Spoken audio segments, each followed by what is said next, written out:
It is really annoying when you buy a watch from a dishonest seller on eBay. And it's even more annoying if you have bought two watches from that seller. I've done it. Welcome to Caseback Watches. My name is Tim, and topics today are Longines, the dishonest seller, and the book. But yeah, let me explain.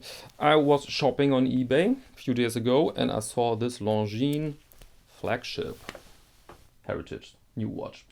Longines Flagship Heritage or Heritage Flagship. And every time I see such a watch, this line, this whole Heritage line by Longines, I buy the watch because they are gorgeous. They're just gorgeous timepieces. They're so much fun on the wrist. And if you don't want them anymore, then it's really, really easy to find a seller for them. And eBay, I saw this, and the seller was a private guy with over 500 good ratings, 100% positive, and he had two Longines Heritage models, the Flagship and the Conquest.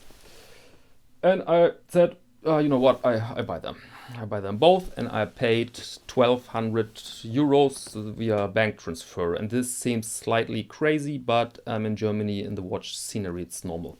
It's daily bread. If you can Google your opponent, the other guy, and I Googled him, of course, and you find him, and you find a normal guy and good seller's reputation, everything, then it's no problem.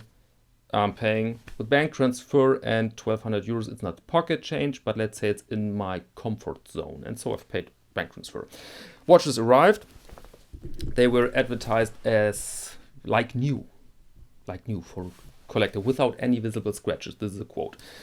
And I checked this, and the plexi, fortunately this is plexi, was badly scratched, and I thought, what's that? And I went to the watchmaker and he polished it a little bit. There are still some scratches on it, but never mind, all right.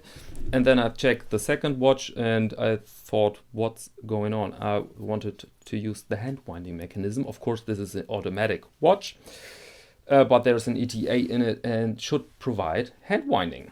And when you wind the crown, then something really, really strange happens. Okay, here is the watch. Focus, please. And when I wind the crown, the date changes. The date changes. I mean, this is totally crazy. This means the watch is permanently in position 1. And if you pull it in position 2, then you can set the time. Yeah, right. Great, but it's permanently in position 1. The hand winding is gone. I mean, what's the idea behind this? Did the seller really think that I would accept that? That I'm saying now, oh, yeah, I don't need any hand winding. It's an automatic watch. Why not? And this date function, this malfunction, this is very handy. Then I can manipulate the date without pulling the crown. I mean, this is not really realistic, all right? And so I told the seller, scratched, and wasted, basically. I mean, the watchmaker obviously has shortened this bar, which is together with the crown, and now it's rubbish. And so I told him, you're going to take this watch back, and I want a refund and PayPal or bank transfer, no matter what. I want a refund, and the legal situation here is very clear. I asked my lawyer, and he said, no brainer, you will get back your money. But what a shame, what a shame. But of course, this is the opportunity for us to examine both watches, both Heritage, Longines Heritage models. And if you have plans to buy Longines Heritage for yourself, which I recommend, then maybe this video is helpful because now we have the direct comparison between two sizes, two dial colors, two models. And so I think it's a really good opportunity to do a lightbox check right now. Welcome aboard. Let's begin with the Longines Flagship. Basic specifications are 38 millimeters in case diameter. The lug width is 19, a little bit unpleasant, but okay. The proportions are very good, and so we can see over this. And here you have all the ingredients for a classic vintage-inspired Longines dial. Very well made, very beautiful with the color between champagne and cream. You have the applied Longines logo in gold. This swords type hands, I don't know the exact term for this, I have to admit. Applied indices in gold, very beautiful, well placed date under the second hand. Although I must say the version without a date is more compelling. But unfortunately, I need a date for daily work, and so I'm fine with that. And the plexi, as you may hear, is excuse me, the crystal, as you may hear, is plexiglass, so it's easy to polish, but has some disadvantages, of course, as we all know. It fits the style of the watch, this vintage-inspired style, but of course, sapphire is a great thing as well for modern watches. Okay, here you see the case entirely polished. Nothing wrong with that, but it's not super interesting, the crown with the logo on it. But what we want to see now, of course, is this, the Caseback with the famous flagship here. Famous flagship in gold, and I think this is enamel, this blue substance here is enamel. It's a very, very beautiful Caseback, one of the most beautiful Caseback I can imagine. Very hard to open without the proper tools for this type of bezel here. Yeah, very beautiful, very well done. And operating this watch is really simple. I mean, it's an EDA movement in it and so on, nothing fancy. I can show you, or let's use the hand winding.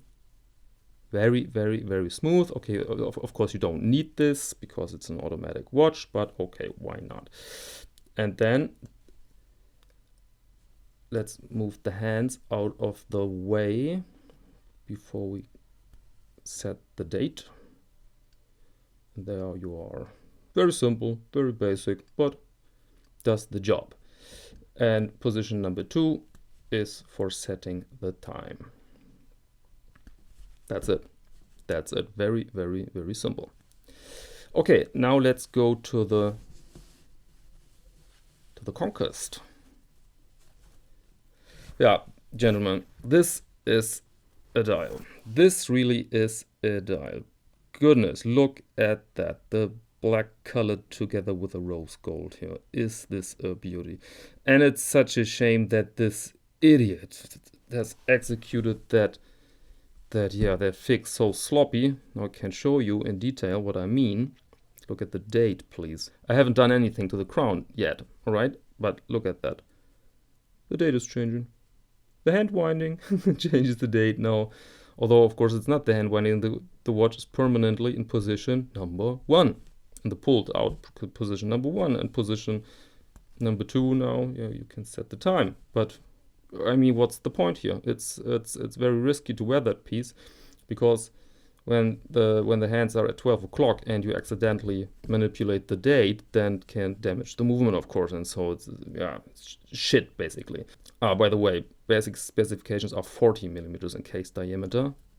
Luckwood is 20, and the watch is a little bit thicker than the other.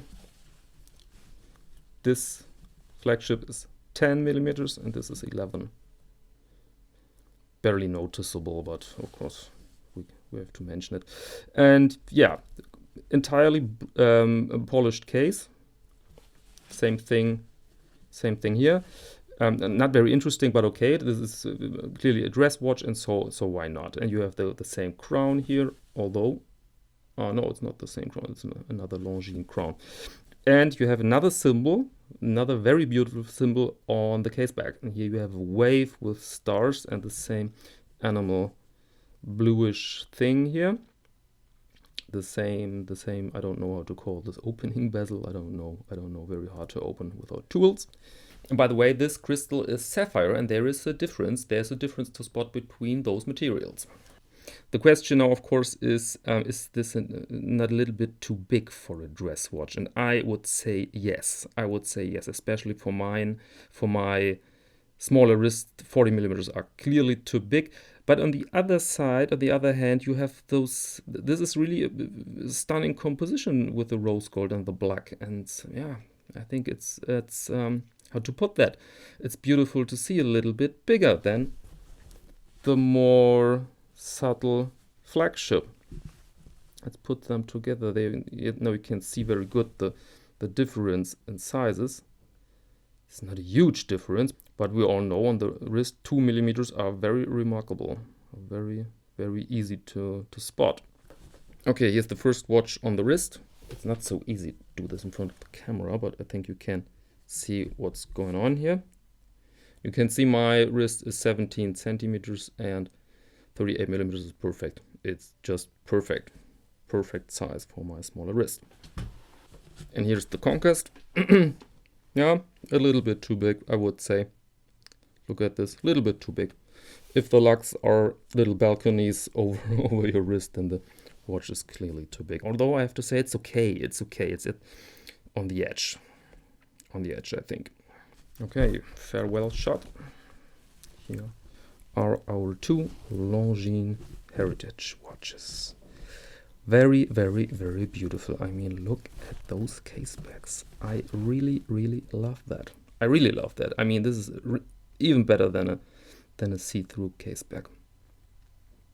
Okay, that's all about the Longines Heritage line. Now let me give you a quick recommendation. It has nothing to do with watches. If you are only into watches, then you can stop here, but all the other may find this interesting. This arrived at the office, at my office, for the little magazine I work for, and they wanted me to review that book. And I received many books, but the vast majority is crap and boring and no, not really my taste. But this is a really great idea. It's called Cinemaps, written and made by Andrew DeGraff. I don't know how to pronounce that name. DeGraff and A.D. Jameson. And it contains maps together with movies. And I'll show you what I mean. For example, here you have Alien, a well-written, this is the German copy, well-written text here about the film Alien, and a map. And there you can follow the main character through the film, through the movie. And here you have those great maps. And the artists spend weeks, sometimes months, over one singular map, and I really believe this because sometimes they're rather simple, like this. This is Shining, by Stanley Kubrick, and there you have the map, and here you can follow now Jack Torrance through the film. I mean, it's a damn good idea. This is nerdy as hell, but those are the movies we all love, I think, because you can find here Star Trek 2. Here's Star Trek. Know that? Do you see that? Oh, look at that. I mean, this is a gorgeous idea, and those are pretty well made. I mean, those are not the map. They are not made with a computer. They were handwork. This is proper handwork, my friend. This is piece of art. Ghostbusters. Look at that. First Ghostbuster movie. I mean, it's a crazy idea, but I mean, I really liked that. I really enjoyed it, and I really enjoyed the well-written text. And so, yeah, I give this away. I've enjoyed it, but as I said, I receive many books, and I don't want to clutter my apartment with book cases. And so, if you are able to read German and you want that book pretty bad, then please write me an email. Caseback@icloud.com.